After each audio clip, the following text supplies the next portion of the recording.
Дано хората да имат ДКП. Регистрацията беше толкова лесна.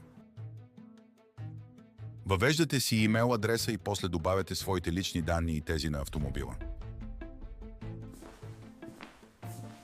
Ако има съгласие за вината и няма пострадали лица, просто следвайте процеса.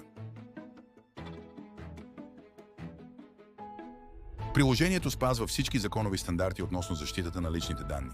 Отбележете зоната на удара.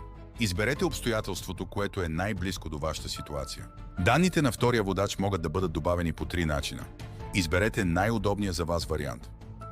Изберете подходящата пътна обстановка и поставете автомобилите върху схемата, премествайки ги чрез плъзгане.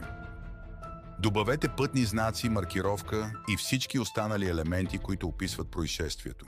Завъртете така автомобилите, че да пресъздадете реалната ситуация.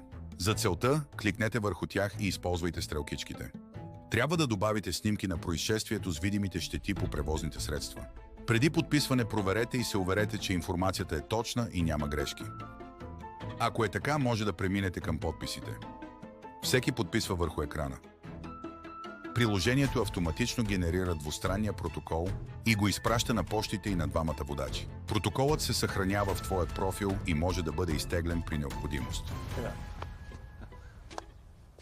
Подготовката е важна, за да не губиш време на пътя. ДКП – българският дигитален асистент при инцидент. Изтегли безплатно от Google Play или App Store.